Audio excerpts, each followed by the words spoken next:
Hello everyone, I'm Tony, this is Ange, and we run the Back to the Future the Musical Fans Facebook group and social media accounts.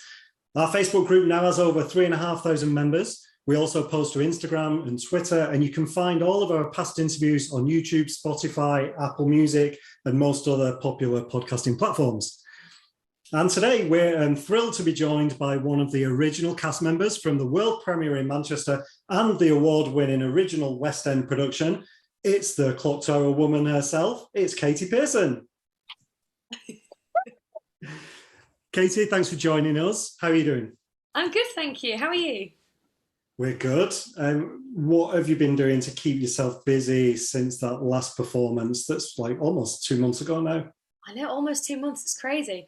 Honestly, the first sort of month was just kind of adapting to a new sleep schedule and eating schedule. The novelty of having dinner at like 7:30 was quite a shock to the system after a year. But it's been amazing because I've got to go see friends in other shows. I've made it home to see family for a while. Just been plodding along and just enjoying some free time, which has been amazing. It was strange to finish. Obviously, you do the same thing for a whole year and then you don't see the same people every day. So, we're all WhatsApping each other like, what are you doing today? We're all still hanging out, like withdrawal symptoms were huge. But just sort of been doing very much that, hanging out with people, seeing friends in shows and enjoying having my evenings for a change. And speaking to us, which it's good that you got some free time. We finally got hold of you. Yeah, we've had this one planned for a while, haven't we? So it's good. So when I bumped into you and you were like, do you still want to do it? And I said, do you still want me to do it? And you were like, yes. Of course we do. Of course we do. Like, I'm old news. I'm old news now, guys. Never, not the originals. So Katie, we thought you could talk us through. We've mentioned this in some of our other interviews about how little Katie got set on the road to being a West End star. Like, where did you begin when you were a tiny child?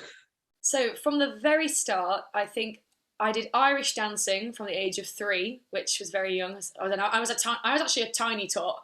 So I was about 16, to be honest with you.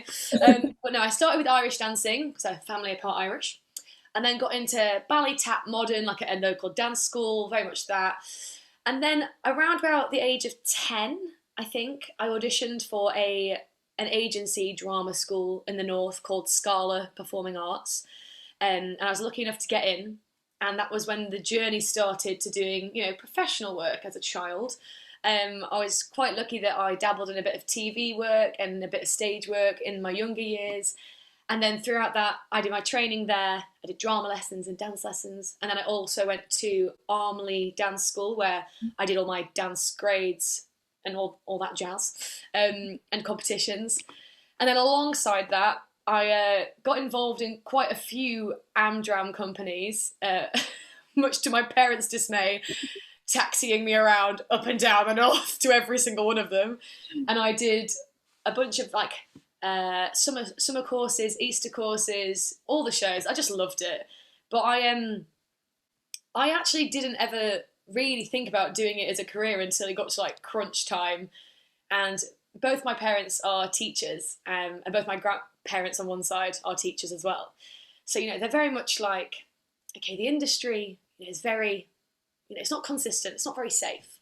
So I think the best thing to do is do your A-levels, and then if you still want to do it, you've got that backup, and then, So I did that. I went to a normal high school, went to a normal sixth form, albeit my sixth form had an incredible department for drama and dance, which were the reasons I ended up auditioning for the drama schools I auditioned for.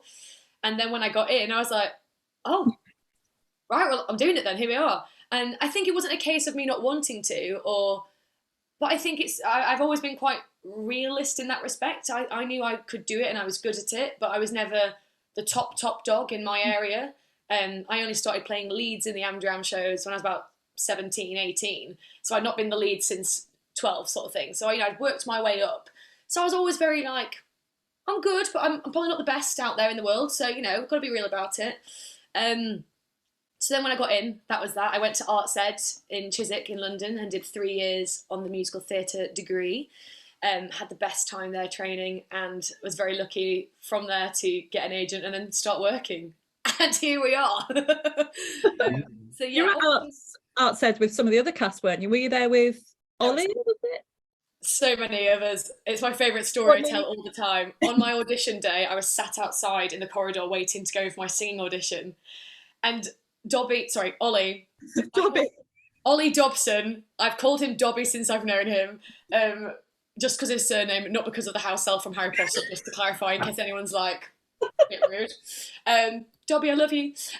So Dobby walked past down the corridor with another guy in his year group called Lewis, who's another friend, and they both had like bandanas on, and they're walking down with their bags, and they just looked so cool. I remember sitting there and going, I want to go here. Everyone looks so cool. And then when I got in and I ended up being friends with him, I was like, it's a funny story, actually. On my audition day, I thought you looked really cool. It kind of made me want to go here. He was like, that's so tragic. But yeah, him and Courtney were the year above me at college. Then there was, oh my gosh, there's so many of us. Shane was a couple of years below me. I'm trying to scan through everyone in the cast now who was there. And then there's so like Nick, Josh, and Tavia were a few years below me, but I actually had taught them tap because I teach tap at Arts Ed every so often, and I actually had taught them. So we started rehearsals, and they were like, "We're working with our teacher," and I was like, "Oh, she feels old," which was amazing then because I got to like meet them as them, not just as a one-off workshop thing, which was really cool. So yeah, there's lots of Arts Edders in the cast. What a great story. So you almost went into this now, but we like to ask everyone this. What was your journey to Hill Valley? Like, how did you end up getting the call for the audition? And then I'm interested in knowing, like, did you specifically audition for Clocktower Woman, and was that a part that you could audition for, or was it offered to you as like a member of the ensemble?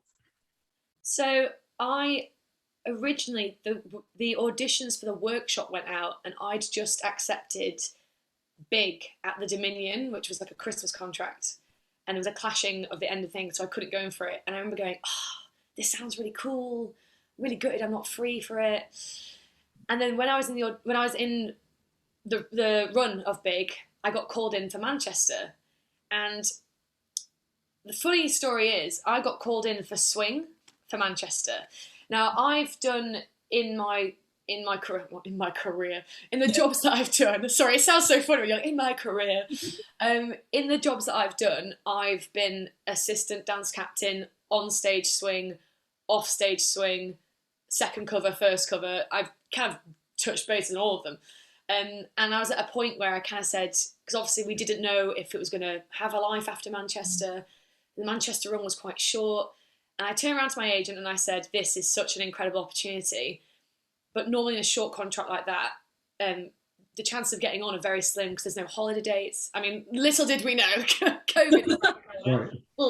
And I was a bit like, where I'm at in terms of jobs that I've done and how I've been covering, I know that I could go down the swing dance captain route because I'm from a very strong dance background and I'm quite quick at picking things up. But I'd made this decision that I was like, I'm going to try and do the covering of the roles and maybe one day play a role in my own right. It's a scarier, much harder path to go down, but I'm going to try it. And if it fails, at least I tried. So I turned around to my agent and I said, this is ridiculous to turn this down. I said, I just don't think I want to be a swing because I don't think it's the right step for me moving forward. And that's nothing against swings. Having been one, I know the hard work that gets put in and they are top dogs. And she said, okay, cool, let me get back to you. So she rang back with the casting director of the casting team and sort of explained. And then she rang me back about an hour later. And she was like, cool, so you're in for ensemble cover Lorraine. I was like, sensational, let's go. So I had, my first audition was a dance round and we did a section of Gotta Start Somewhere. It's really hard to say it in English accent. Yeah. Gotta Start Somewhere. And we also did a version of Cake where we were all the cigarette ladies.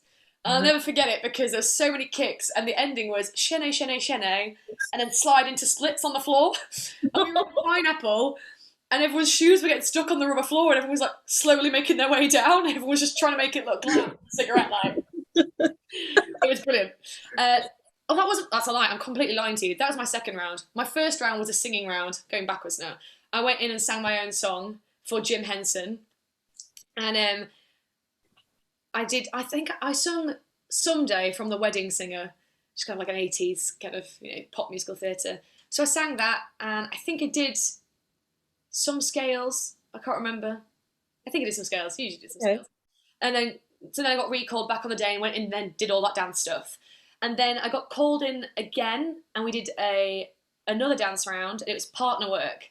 And we did a version of Johnny Be Good. And it's quite funny because when you do partner work in an audition, normally you don't. I've not had many auditions with partner work, and this was straight in, like, okay, you're going to do a handstand, you're going to pull yourself up, you're going to drop into splits, you're going to jump onto this shoulder, get thrown this way, I was like, right, we're going straight in. And I was actually partnered with Jamal, which was amazing because all the boys are amazing, but I got partnered with him. And you're like, hi, nice to meet you. Yeah, I'm just going to throw myself over your shoulder now, and can you just lift my leg here and then do this? And, you know, it's very straight in there. Hi, friend, let's throw each other at each other, and please catch me. And Jamal was amazing, and he's so strong. So he was just like, I was like, brilliant, fabulous, thank you. So we did that, the partner work, and then we did the routines from the first dance round again. And then I went in to do material, and I did, I sang Pretty Baby, and I did the scene in that section, the Calvin Klein, It's Real Love in Your Underwear. And it was really funny because I walked in and obviously Dobby was there reading it because he'd already been cast. And he walks over like, hey mate. I'm like, oh yeah. And I think he actually said to me, I remember I kind of was laughing because I'm very much, you've probably seen me from the last 10 minutes of this video, I'm like, I'm very much not afraid to go full out. So he kind of like jokingly was like, oh, gonna flirt with me? And I was like, yeah. Like I was like, the predator is coming out. It was like audition KP watching the boy in the bandana walk past. I was like, wow. So we did that, and then I did the Clocktower scenes, which I think every girl had been sent them as part of like the thing. And I remember doing it again, going full out, being an old lady. And John Rando was laughing, and he said, "Oh, can we try it differently? Can you pretend that she's like super religious? Like, you know, she's like, this is the Bible we're talking about." And I was like, yeah, absolutely. So we went again, and I was like just having fun with it, and just running around the room pretending to like chase people for money. And that was that. And then I remember, I think it was, I don't know how much time had come after that. I came out of the audition and I was like, you know what? I'm really happy with what I did. I think sometimes you come out of auditions and you're like, oh, I should have done this or I should have done that. And I came out and I rang my parents and I said, if I don't get it, it's actually fine because I'm really happy with how it went, etc., etc. And the day I found out I was actually at Big, we were about to do a 2-show day, and there's no signal in the Dominion at all. My agent was ringing me. I was like, 1 second, I can't hear you. I ran out to the fire escape, and she was like, yep, so they really liked you, and they'd really just like you to be in the show. And I was like, what now? And I was just on the fire escape, like crying. And I found out I'd got ensemble cover Lorraine. Nothing about Clocktower Lady at this point. So I was like, cool, fine. When we start rehearsals, I think it was the first day of singing rehearsals we had, Nick Finlow was like, okay, turn to this one. Is that right? KP, here we go. And I was like, right, thinking of the top stop line. He was like, no, darling, you're the Clocktower Lady. I was like, oh, am I? And then I was like, I have a solo line? Okay, here we go. But also I was like, where's the sheet music? Oh my God.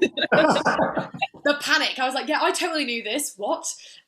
Because it was part of like the featured ensemble. It wasn't. It actually wasn't labelled as a part at this point. Mm. And then when we got so there's in Manchester, I think in the programmes you may notice if you've got them, I think it's down as ensemble. And then when it transferred to town, they were like, how does KP feel about having it listed as the Clocktower Lady? And I was like, yeah, stunning. People get to realise who it is behind the grey wig. It's me. That's a very long-winded way of telling you how I got the job. Sorry. That's great. No, a great story. I was saying I was going to ask about that because it is unusual to have like a featured ensemble name because all the other tracks are not named in the Yeah, I know. Although there's so many fans that are super obsessed, like we've all given these tracks our own names, and we have like DDT guy and asbestos guy, and and we don't know what their real names are, but of course, Clocktower Woman, Clocktower Lady, Save the Clocktower Woman. I think it's we literally have asbestos guy. Actually, as I say, I want to get my script. I actually think it is asbestos guy, but in my head, brilliant. In my head, it's like it's Will. Obviously, it's not Will now, but in my head, it's like Will. That's Will's track, and but it is the asbestos and the DD. Yeah. Oh my gosh, it's so funny when you think back as well, all the different versions or how much it changed since Manchester. Because I remember when Ollie Ormsden in Manchester was doing that track. And at one point he had like a basket of fruit and like all this stuff on the hedge cake and all these things, and it was just like prop madness. They settled on the backpack, which was much easier for him to dance with, I remember, because he was trying to partner work with me and he was like, I don't know what to do with this. Oh, that's awesome. You've mentioned Manchester there, and we love hearing people's views on how the emotions went that day. Like how, I mean, you've workshopped it, you've rehearsed to death, like you're all ready to roll. How did the emotions go that day, and did you expect the fan reaction like that you all got? Honestly, I don't think I've ever had anything like it. I actually don't know if I will ever have anything like it again. It was the most surreal experience. I think as well because obviously it was the first time we were doing it, but with our dress rehearsals, we didn't have like when we did our dress rehearsal at the Adelphi, all the front house came to watch. So we had like interaction, and that was like, really exciting for them to see it for the first time. But in Manchester, we'd teched and we'd rehearsed and got everything done. And I remember I'd gone out to get some food or snacks or last minute bubbles for the dressing room or something. And I was walking back down past the theatre and I could see the queue of people. And I think I actually put it on my Instagram, being like, I did like a video, then back to my face, like, it's happening. It was just so surreal. And I think, like Bob had said to us, like, the fans are so dedicated and and we were like, yeah, okay, great. Yeah, like that's amazing. We're so excited. And we saw people in costume. And for me, it was the minute Dobby, I need to stop saying Dobby, Ollie walked out on stage. Apologies for everyone. His name is Ollie Dobson. Don't call him Dobby. It's a really bad habit. He walked out into the lab, and everyone, and we're stood behind the lab waiting for the opening. So we're all like, really excited, whatever else. This massive wall of sound, and all of us were like, and like you just never expect. I don't think any of us expected it at that point. Like obviously at the end when you finish, that everyone's gonna be going mad. But at that point, it was like, if this is the beginning, oh my gosh, they're gonna lose their minds, because we're like, wait until they see Roger, wait until Hugh comes out, wait until Rosie. Oh my! I was like, they're gonna absolutely lose it, because obviously when you're fans of the film and you're fans of the characters, and then you've got a cast that come out and pay homage to that so perfectly with their own little flair on top, and then making it a musical, it's just unreal. And that feeling on that first show in Manchester, and afterwards we had like a pizza party, and we were all like eating Dominoes, like, what just happened? We were all just like the adrenaline. I think the adrenaline hangover lasted about a week. We were all like, oh gosh, there's more. Like it was so. Sorry, I'm just rambling now, but it was so surreal, so much so that I kind of like, it's just like a pin in my memory of like how wild that first show was. Like the world premiere was wild, and it's also crazy because that version of that show was never seen again, because as the days went on, we tweaked little bits, we changed little bits, scene changes, costume changes. So I think it's really nice to keep that in a little bubble of that, the very first version, the very first reaction. It was unreal. So thank you. It was very special. You see that still at certain performances. You can, I assume as the cast, you can tell when there's like special performances where like there's lots of fans in. Like, the audience has got to be different on like a midweek matinee versus like Future Day, for example. Oh yeah. We feel it in the audience, certainly, and you still get those cheers. And it was the same with the new cast. That everyone is like so thrilled to see someone come out and be that character. It's amazing. Just seeing it flash as well. I think just seeing it live in front of you just it brings it. I know it brings it to life. It's live theatre, but it kind of, you're like part of it because they're right there. So I think that's the beauty of the show, that it keeps carrying that magic from the film throughout you, but right in front of you. It's a different. You can't recreate that. I think when you're watching it live, I mean, every show is technically the same show, but every show is different. And like you said, every audience response gives the show a different feel. And you know that Roger is playing off the audience, so that if they're giving something different than they normally do, he's like, I'm going to roll with this. So that changes what you're doing. It's amazing. Yeah. Yeah, I mean, it's lots of fun watching you all on stage, and you know, we enjoy it because you're enjoying it. We mentioned Clocktower Woman. Obviously, you also play other ensemble characters: DeLorean Girl, Chamber of Commerce Lady, Lou's Cafe Waitress, Hill Valley Teacher. Which out of all those, like, which one did you really have the most fun with? Oh gosh, I think we can cut this long pause out later. It's so difficult because I think with different moments, like the teacher is such a small section, but she's given it beans with the board, and it's all very like heightened and very, you know, like what's going on. And, you know, Mark used to like shout at me and be like, Miss Kamensky, I'd be like, I'm trying. And all these funny little moments that you had that, you know, you probably missed because there's so much action going on. I mean, Clocktower's got a little special place in my heart. And I think playing her old and young was a really fun thing to do. But you can't compare that in the same thing as being a sassy DeLorean girl, because, you know, the big hair and the boots, you're gonna have a great time. I'm climbing on the DeLorean and I'm like, come on, this is the dream. But I think in terms of character, Clocktower Ladies were the most fun to play. In terms of sections in the show where I had the most fun, I think playing the waitress, again, Mark Oxtoby, if you're watching this, thanks for nearly making me corpse every show. Our little diner girl Lou interaction, when I'd always be late, it'd be, you know, it's a little moment, and that number's so fun. And I think the progression where we go from, you know, sort of being like, oh, every day at the diner to, oh, this is new, this is exciting. And then obviously it's that thing of when we're all on stage together, and that number is so fun and energetic anyway. And then when you've got your mates with you and you're all like, yeah, like you feed off each other, and it is, I think it's probably the hardest physical and vocal number, but the most fun to do because you're all on stage together having a party, essentially.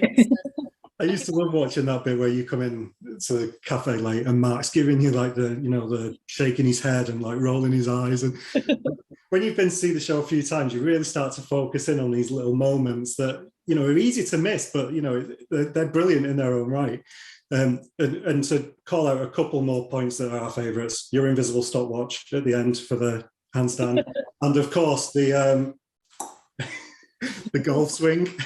I was waiting to get told by our choreographer or our associate, KP, I don't know what this is, and I was like, I got away with it for a whole year, and I'm thrilled.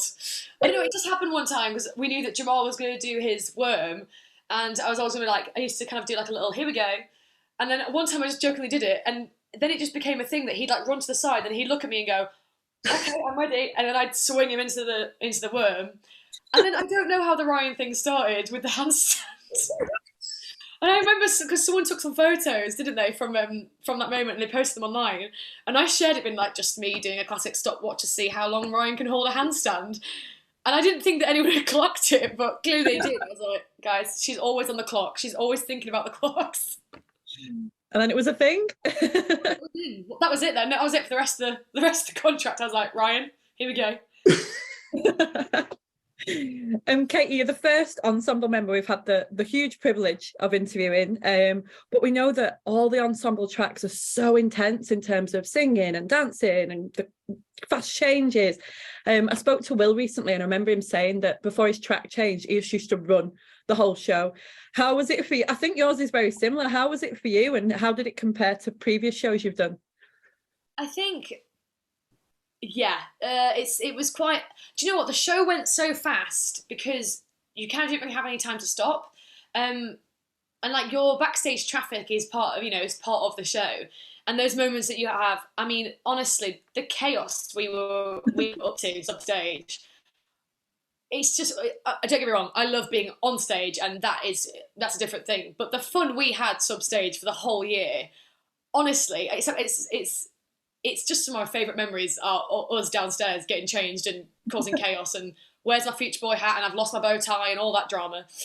But for me, I think because the hardest bit was cheerleader into student into teacher back into cheerleader, all within something about that boy. It's crazy. What was even funnier is if you had like a swing dresser on, they'd get to like your third one and they'd be like, why do you do so many changes in this one number? And I'm like, I wish I knew. Because originally I didn't. I used to just be the student and teacher because we used to only have 2 cheerleaders, and that changed in Manchester. We added an extra 2. And we had a we used to do cartwheels on stage and all sorts, so we all changed a bit more. I would say I think I actually wrote this down because I was like, I thought you'd ask me about costumes. I had 11 costumes in total in the show and 6 different wigs. But and I say quick changes. The quickest ones were those ones from Future Boy into something like that boy, throughout something about that boy. But every time I came off stage, so when I'd finished Clocktower, that would be an easy, not loads of time, but enough time to get changed into It Works. And then It Works, again, kind of similar into Cake. And then once Cake finished, I was in the quick change room to get ready for Got to Start Somewhere, back in there for Pretty Baby, and then downstairs for Future Boy because we had enough time for that, and then in the wings for everything else. And then Act 2, again, is kind of easy because you got 21st Century, and then I got back into teacher outfit, but I had time to do that. I used to go upstairs, back into the dressing room for that one, to have 5 minutes just to sit down and be like. And then from teacher into prom back into Clocktower Lady, and then of course everyone loves an extra quick change after the bows. We were like sprint off stage, you'd be like, come on.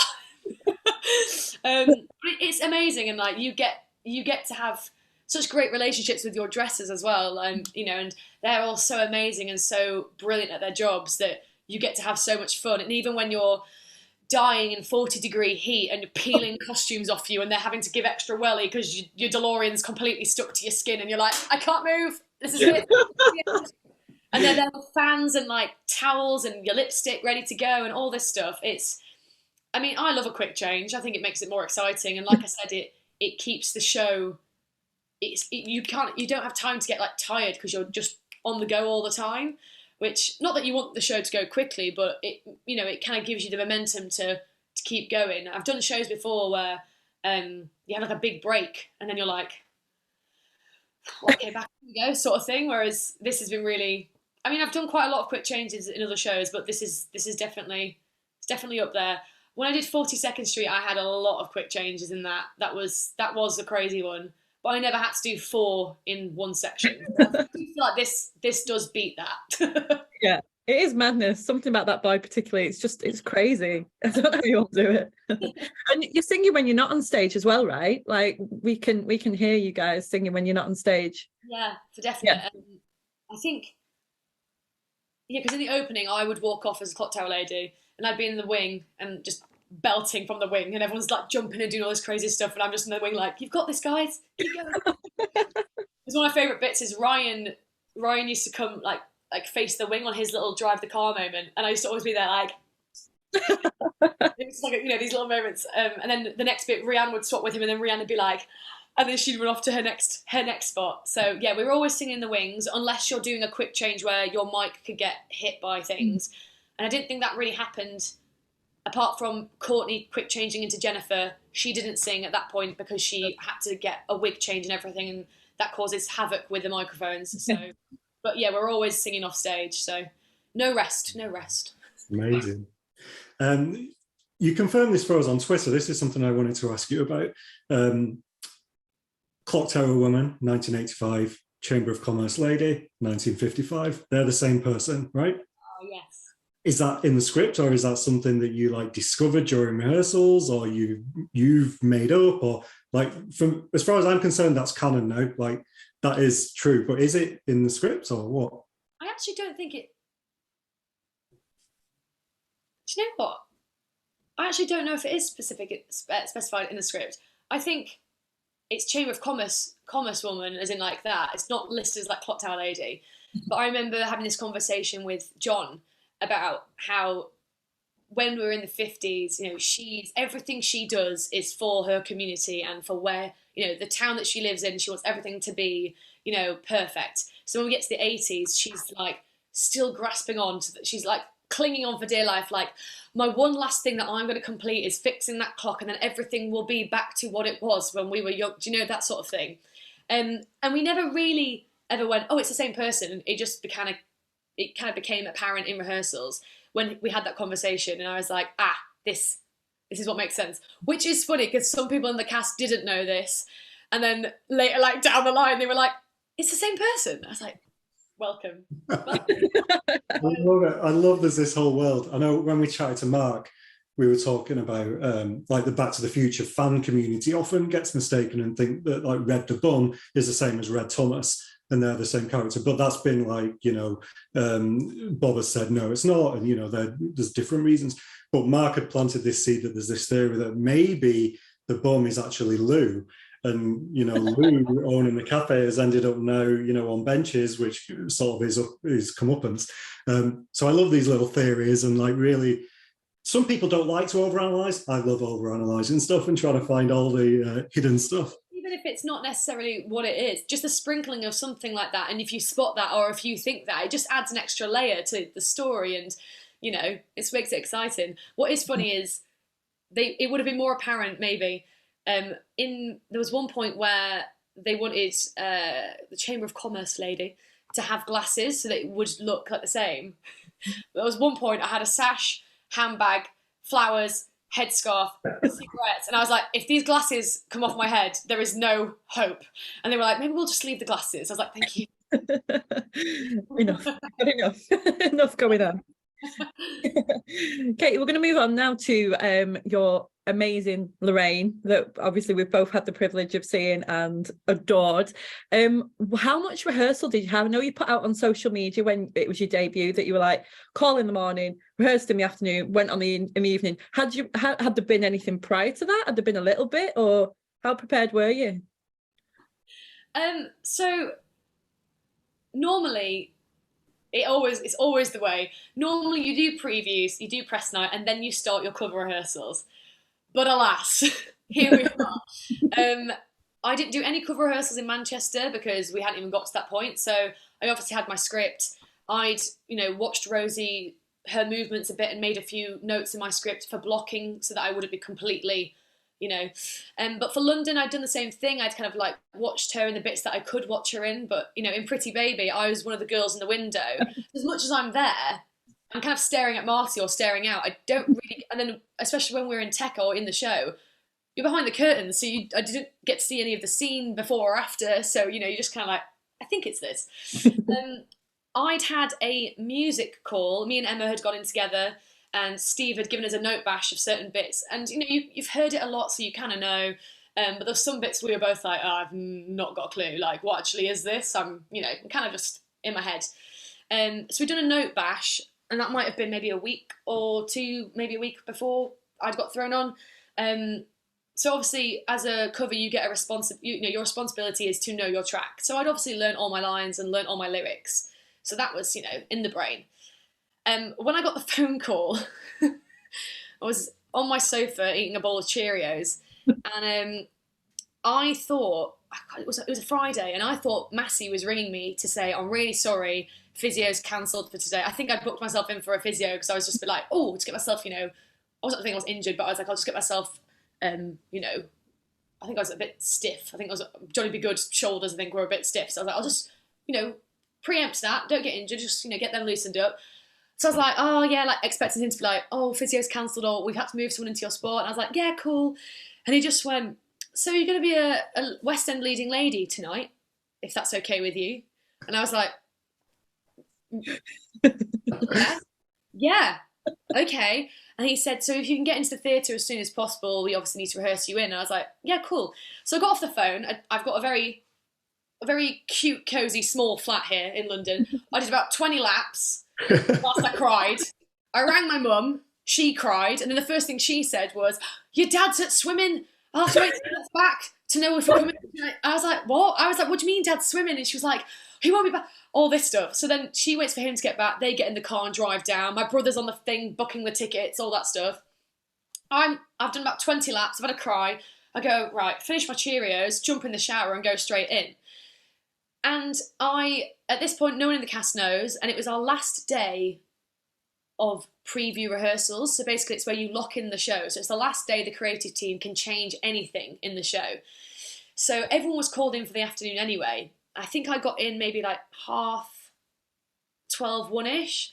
And Rich Fitch was there with all his calming energy and was like, right, so should we just crack on? I was like, yeah. And I mean, it's not to be like humble brag. I was very calm. And I think if you ask anyone, they would be like, it was kind of a bit weird. She was very calm. Because I was like, oh, I'm going on and that's it. Like, I'm doing it. This is what's happening. And so Rich Fitch, and also at this point, we obviously hadn't done, press night wasn't for another week, I think. And we knew Josh was going on for Goldie, I think, the following Wednesday. So the plan was on that Friday morning, afternoon, was to rehearse him and in prep for that next week. So he's in front of a curtain doing all his rehearsals. I'm behind a curtain with like no set at this point. Daz has come in and he's going over some of the movements with two of the girls. And obviously now Nick is going on for Clocktower Lady for the first time. She's not really had her rehearsals. And at the time, Bessie, who was one of our swings, was going on for like her track. So she'd not done any of this before. I'd not done any of this before. We were all like, dum, dum, dum. So we quickly ran through some scenes and some blocking. Daz went through a bit of the choreography, just like blocking where things go and stuff, where I walk around in Pretty Baby and stuff. I was like, cool. And then we had to wait for the set to be brought on for the McFly house. And I was just stood there and Rich just turned to me and went, you good? I went, I actually think I went, I just really need the toilet. I genuinely was just like, I just kind of forgotten that like my body needed to function in other ways. And he was like, take 5 minutes. He went, go to the toilet, have something to eat. He's like, go to wardrobe, because obviously at this point as well, we hadn't like sourced all of my cover costumes because they were like, you won't be going on until like, you know, a few months, whatever. Yeah. So I like, ran up to try a few things on and whatever else. And my old prom shoes from Manchester were blue. Well, we all got new ones for this show. And I walked in and wardrobe were painting them pink. They were like, for Lorraine for later. I was like, stunning, loving your work. It was just all hands on deck. Everyone was amazing. And our stage management team are the best of the best. And Gaz was like, my priority is making sure you're safe. So we're going to run everything technical to make sure that you know where everything is, you know how everything's going to go. And that way, you know, you're cool to go on for tonight. So when I came back downstairs then, we ran the McFly house, and there's an incredible video that I can send you if you'd like to see it. It's actually not a massive deal, but Rianne was in the corner filming me, being like, this is amazing, like, just, you know, getting little snaps for me for my debut. And I was going, it's terrible girls chasing boys. And I went to go say, have some meatloaf. And I forgot that the palette is slightly raised. And I stack it and like fall onto the table. And I go, oh, there's a palette there. And Rich Fitch is like, are you okay? Are you good? I'm like, mm-hmm. Like bottle of vodka in hand, tripping over. I was like, I wasn't drinking, I promise. This was just... so those happened. And we got through all of Act 1. And then we had to run some of the bits for ensemble and everything else. And then... I actually didn't run any of Act 2. We got to warm up that evening and Krista was like, is there anything else you need to do? And I kind of was like, oh, yeah, Doc Slab, that scene. Like, I actually don't know the movement for that. So we quickly ran that with Dobby. And then I said to Hugh, how would you like me to be for the snog? And he was like, I'll grab you here and I'll drop you like this and then we'll be good. And yeah, cool. So I was like, fine. So that was that. And then... everyone was amazing, like all hands on deck. Do you need anything? Do you want me to get you dinner? And I was like, no, I'm all good. And then I went on. So I did know all my lines and my lyrics, so that was the big chunk done. And obviously I knew the story and like I knew where things came. But the real saving grace, I have to say, is the queen of all things wonderful, Rosanna Hyland. She was so ill, and she said, honestly, I got like single tear. She sent me, I've still got it in my notes. She sent me a notes page of everything I had to do. This is your cue to go downstairs. When you come back upstairs, in capitals, take off your wedding ring. Then you go back downstairs. Yeah, because I was literally like me going on for this, you know, pretty baby with a ring on, like, ooh, ooh. So all these little things, and she was like, if you grab this from downstage left, it's on the top shelf, and then you've got time here to go to the toilet if you need to. And I literally was like, that was the thing for me. The backstage traffic is so is so rehearsed, and I'd obviously never done her track, so there was bits I was coming off. I was like, I can't go that way because they're bringing that down, so I must go this way. And all those little things, and she'd sent this really detailed list because she's an angel.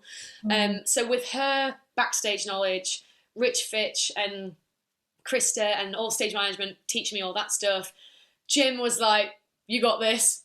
I know you know this. I was like, cool. The only thing that actually happened, which was quite funny, is the one thing I didn't remember or learn was the "a fool in love" line at the end after the kiss. So I came out of this snog with Hugh, which was, you know, sensational, and I was very taken aback. And he started singing, and I was like, oh, I have to sing the next line, and I have no idea what it is. I was like, I have not clocked this. We hadn't done this in the vocal call because it's like a one-line thing, and I was like, yeah, everyone knows it. You hear it every night, so it's just in the brain. And the only thing I did do wrong that night was I sung that line up the octave rather than singing the harmony line. And the next day, Jim was like, it wasn't bad. It was wrong, but it wasn't bad. And I was like, thank you. So what is that? Could you just play that for me now? So that was funny. But yeah, it was an incredible all hands on deck. Everyone was so supportive.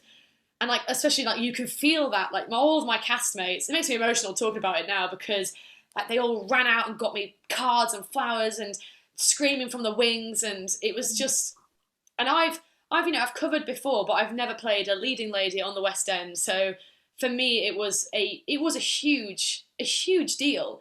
And I don't think it really kicked in for about 4 days later when I was sat at home like, oh my God, I did it.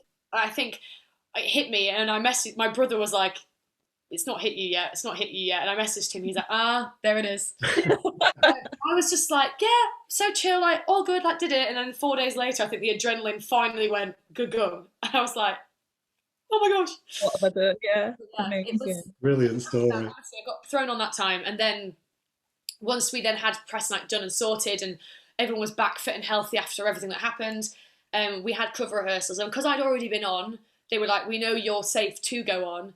So when they did the cover rehearsals, Emma went straight in to do the Lorraine stuff because obviously we didn't know when COVID was going to hit, and the chance of, you know, second covers going on was so high. And they were all, you know, they're all amazing and they were all ready to go. So Emma did the first lot of cover rehearsals with everyone who hadn't been on yet, and then I did the next cover run. So I actually got to do my cover run with Justin, who's just being on, which is amazing. Yeah. So thrilled. So I did my cover run with like Justin as George, Morgan as Biff, Ria's Jennifer, so it was a really nice mix of, you know, and Ryan as Marty. So I got to do it with all the Georges and all the Martys because of that, which made it really special. So yeah. Oh, it's brilliant. I think that it comes across so much when you see the Instagram stories from the cast and the tweets that everyone's so supportive of each other, and you know, everyone points out what a great team it is, all the dressers, all the stage management, everyone else. It's just brilliant to hear these stories because it looks like it's like, you know, a good group of people doing it, and you know, it just reinforces it. I was going to ask a little bit about how much time you got to spend with Rosie, which you've covered, but Rosie, when we interviewed her, obviously she originated the role in those early workshops, and she was giving some advice. Someone had asked from our group for advice on if you wanted to play Lorraine, like how would you go about, like, you know, building the character up. How did you approach the different versions of Lorraine? Was there anything you used to do to like get yourself into like 1985 Lorraine mode and 1955 mode, anything like that? I think with the first Lorraine, for me, because I'm quite in my normal voice I'm quite, you know, whatever, but in my singing voice I'm quite pingy. And I remember working with Jim, and he was like, right, we need to make you sound a bit older. And I remember Fitch being like, she's a bit gravelly, she's been drinking a lot, so, you know, it's this. So I used to say my lines in the dressing room beforehand, and I'd be like, Marty, I don't like her, and find this kind of, rather than be like, Marty, up there, I'd kind of run it a little bit before I went on, just to make sure it was there. And I used to, technical, darken my vowels in the singing in the opening, so it, rather than being like when life rolls by so beautifully, it'd be like when life rolls by so beautifully. It would make me sound a bit older. Some singing for you there. So little things that I would just address before I'd go on. I'm not like superstitious or anything, but I had to drink out of the vodka bottle before I went on every time, because I was just like, just need to know that that's going to come on. Same with just check it's not vodka as well. You mean like disappointed, guys? Really disappointed. Gosh, imagine if that was vodka. I was really worried that one time someone was going to put something in there like as a joke or like muck up matinee. I was like, I would just be like. And then for young Lorraine, again a sort of similar thing. Like once I've done my makeup and got my wig on and thing, I'd kind of run the lines again, just get my voice in that kind of higher place. Rosie, actually, again, because she's an angel, she shared with me, she had a song that she listened to that got her into, it was I think she might have said this, but it was Answer to a Teenage Prayer.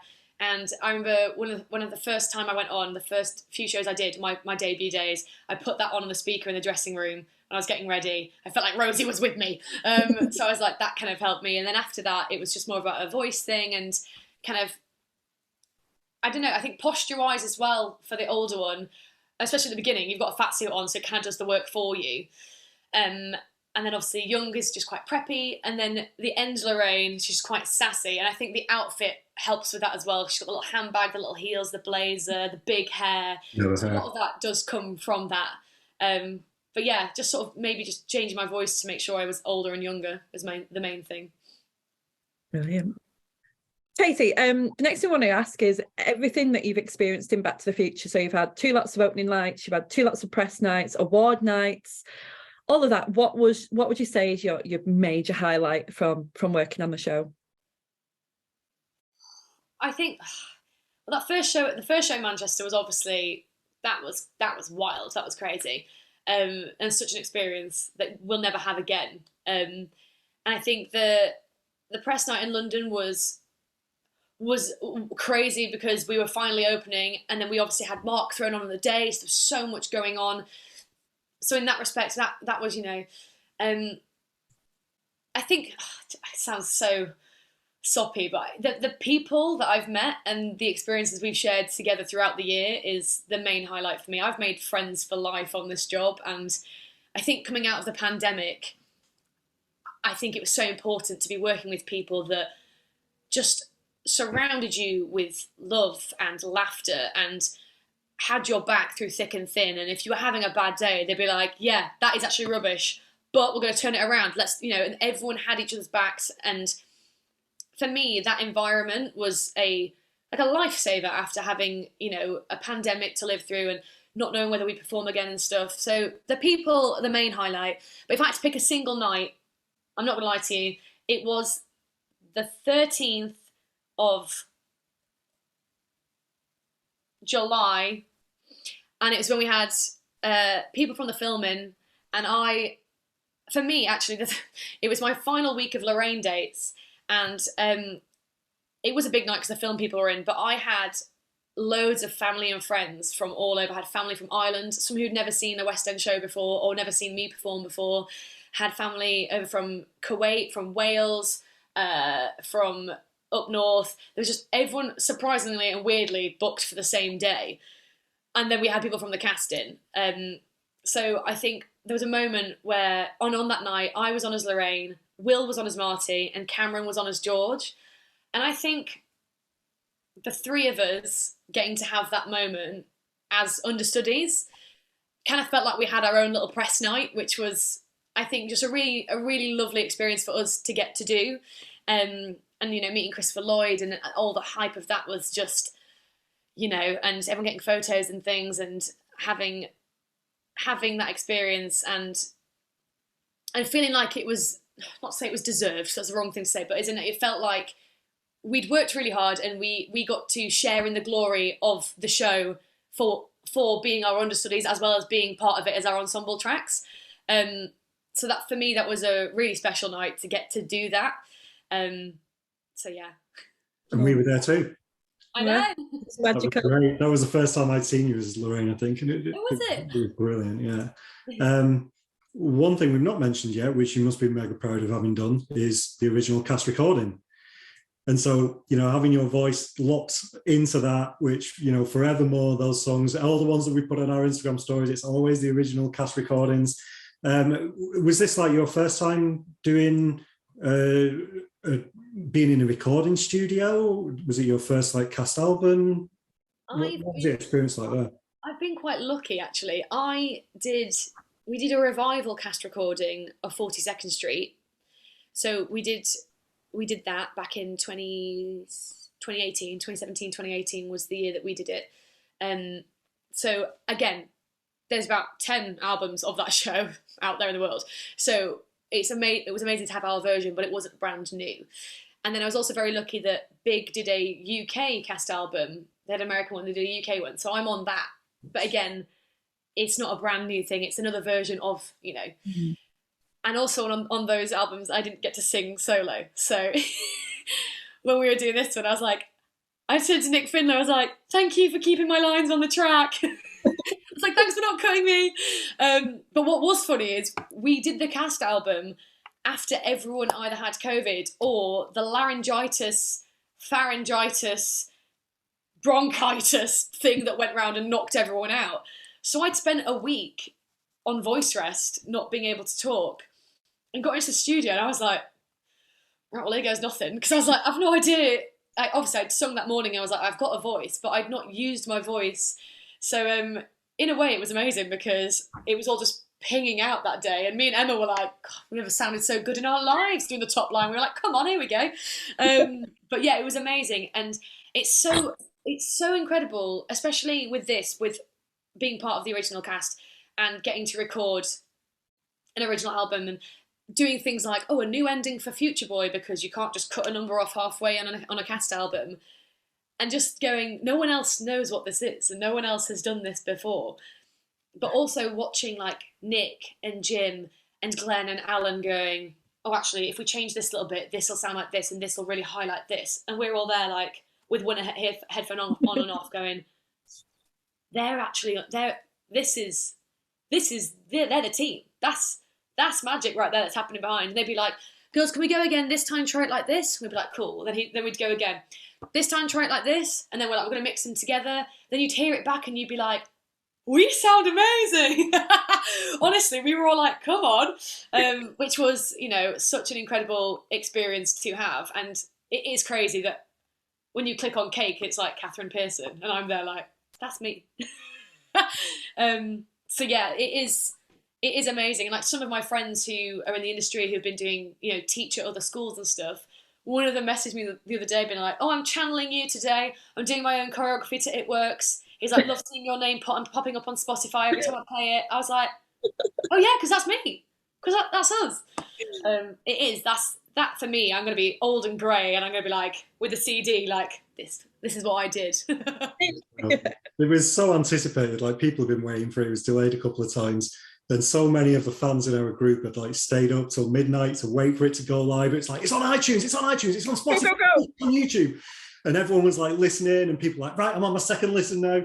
And we went to bed that night like so late because just listening to it with headphones on and being immersed in it, and it just sounded so brilliant. It was worth the wait. No, it sounds amazing. The quality is unreal. And I think like, for example, with the whole Enchantment Under the Sea section that they were like, we've got free reign on this. So they let Cedric go wild. And we were like, can we put this version in the show now? Because this is so good.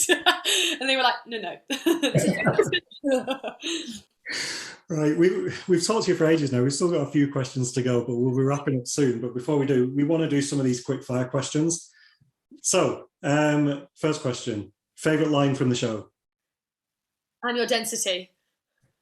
What's your favourite song to perform? In my ensemble track, Got to Start Somewhere, as Lorraine Pretty Baby. What was your favourite character in the show? Not to play, just favourite character of everyone.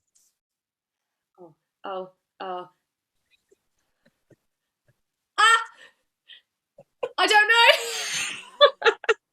Marty McFly. It's got to be Marty. I don't know. Which was your favourite costume?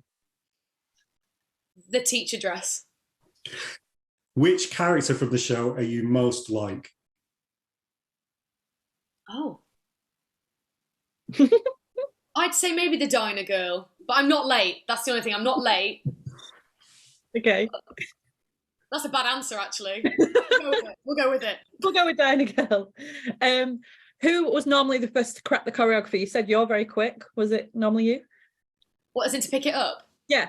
Oh, everyone's very good. Everyone was very, very good. Obviously, Laura, she's the first and foremost. She's the dance captain. She got everything straight off the bat. Okay. There's a few of us that are quite quick, yeah. I always wonder this when I'm watching because I think, oh, that one, oh, that one. What's the hardest dance move in the show? Hardest dance move. I think for me, Johnny Be Good, the pencil lift when I'm upside down on top of Shane. This is a really good example. I think it's not the hardest, but I think it's the most challenging in terms of what I have to do.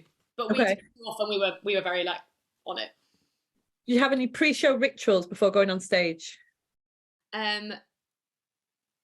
As a cast, we would always do our circle time. So behind Doc's lab, one person would take it every day and be like, okay guys, it's a 2-show day. We're going to bring the energy. We're going to do this. And it would always end with, when I say back, you say future, back, future, back, future. And then we'd all put hands in and say something on 3, every show. What was your personal biggest cock up on stage? Do you remember? Oh, when my shoe flew off into the wing and got to start somewhere and I had to do the whole thing in a sock and it was like an ice rink. It was on the first bit. I did this and it just kicked off and I was like, oh my gosh, I can't go off and get it. I'm carrying on. And this will be a tough one. Who are you missing the most?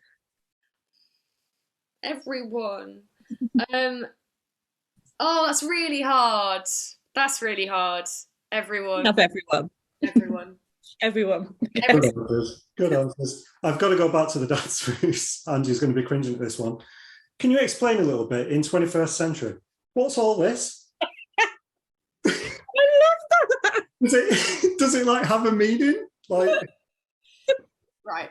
Chris Bailey, if you're watching, this is not me saying this is what you said it was.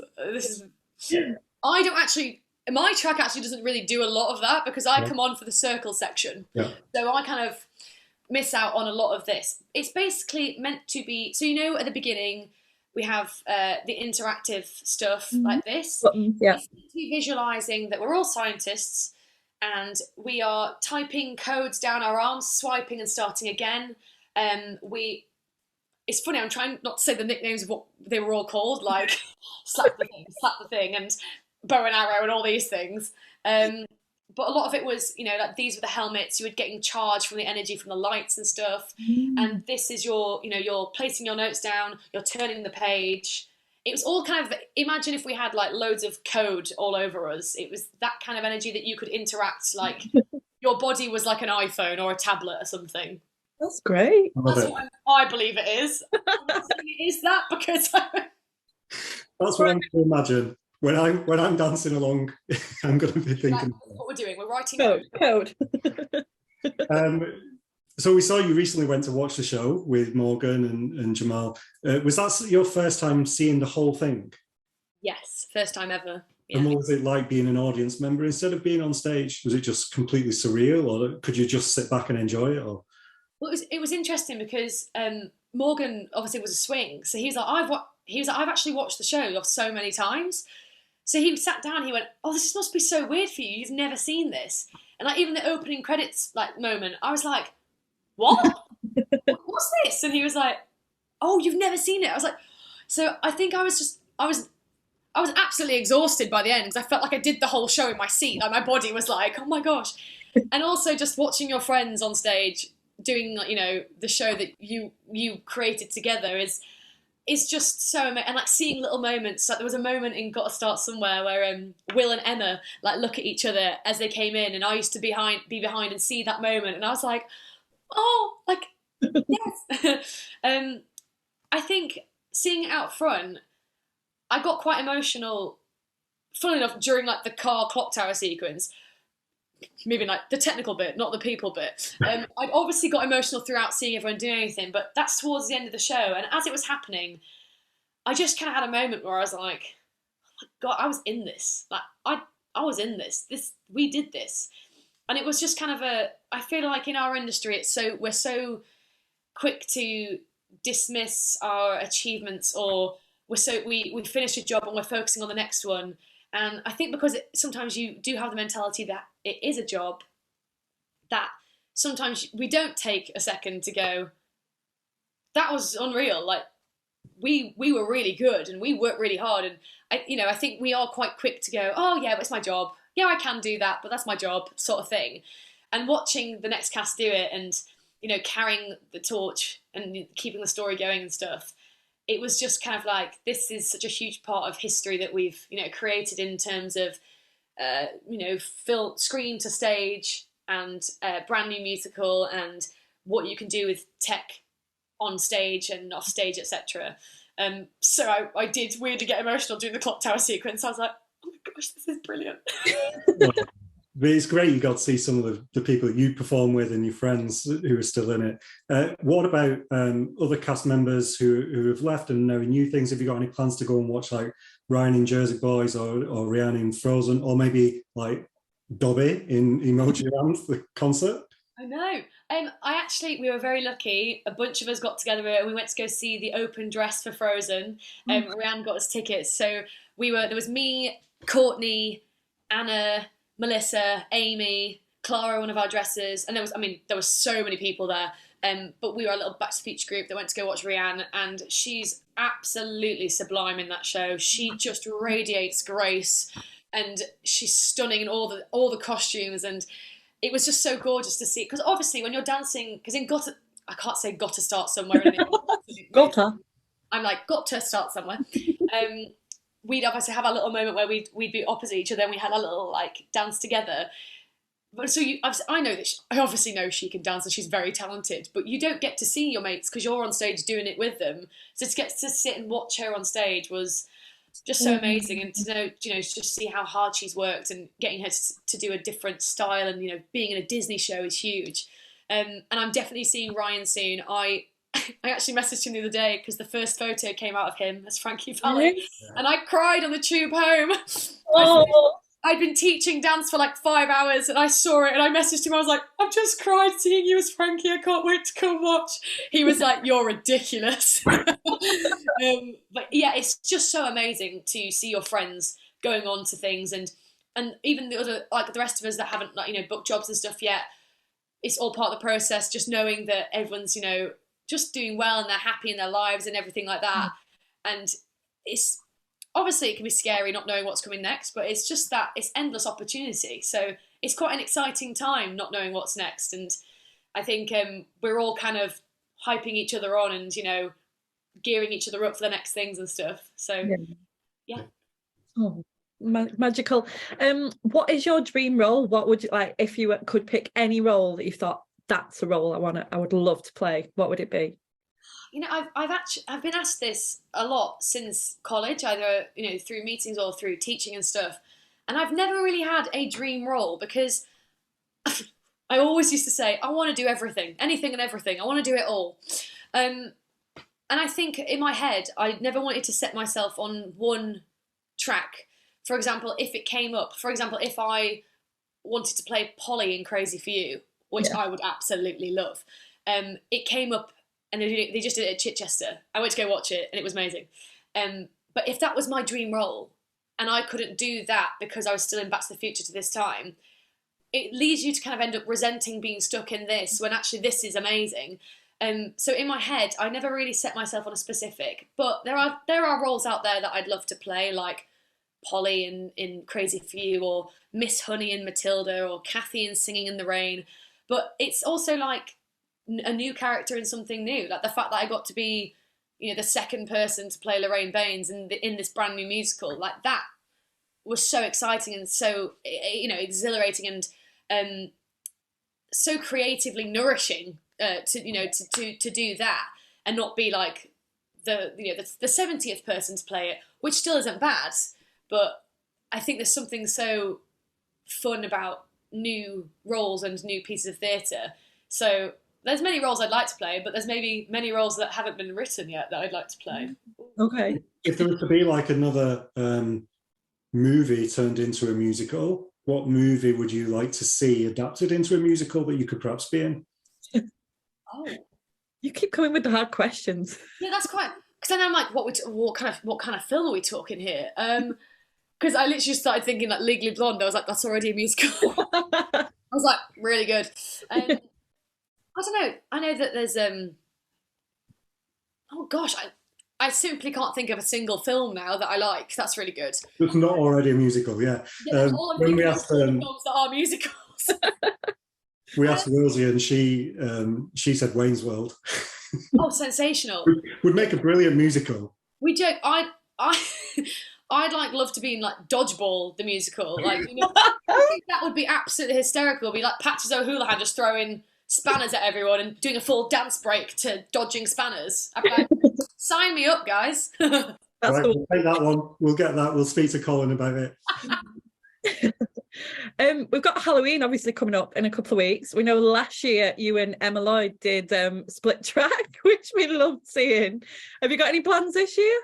I haven't got plans this year. we honestly we thought it was hilarious, and then we got to a point where we were sourcing the costumes, and we were like, is this really offensive to our swings? Are they going to be really like angry? Are they going to be like, guys, it's actually not a laughing matter because split tracks is really stressful? And then wardrobe were like, where did you get these? And then or they'd be like, we're not using this, you can use this. We were like, brilliant, add it all on. This year, I don't know. I haven't got any Halloween plans yet, as such. I'm sure there'll be a party or something to go to. I haven't thought much about it, but I do love a good fancy dress. So we'll keep an eye out. Thinking about what to wear. Yeah, we'll be watching. Right, that's it now. We're nearly done. Last thing that we obviously want to know is what is next for KP? Where will we see you next on stage, or what are your plans now that you've finished in Back to the Future? So now that I've finished, it's back to the classic out of work grind for us actors. I quite like the in between. I think it's an opportunity to have life experience and, you know, find time to work on your craft when you're not exhausted from an 8-show week. So for me, I will be doing much of that and keeping myself, you know, fit for purpose. It's around about the time now where things will start auditioning for productions that are happening next year. There's never really like a schedule for it. It's not like you turn your calendar and go, cool, right, so this is when this is happening, because some things that are happening next year won't even be announced yet. So again, it's exciting. There's so much opportunity. So I will be auditioning for things that are coming up. I think my plan of action is to hopefully, you know, spread my wings and work across the industry. I think as actors, we are very versatile and we can adapt to different genres and different styles. I think we're getting better at it in the UK at doing crossovers between stage and screen. America are really big on it. And I think if you can work on your craft and make yourself right for certain things, whether it be stage or screen, then those doors should be opening. So I'm not saying that I'm going to be on screen. I'm just saying that those opportunities might be there. I'm kind of open to everything, and that if I am going back into another musical, it hopefully will be on the same sort of pathway. Either giving it a cover or, you know, working towards a supporting role, etc. That's kind of my end goal game plan for myself. But these things take time, and it's never linear. So I think we ride the waves and see what happens. But yeah, I'm excited. Yeah, we'll keep our eye out for sure. I mean, thanks for speaking to us today. Like, my face is aching with laughing. The stories, they're just brilliant to hear.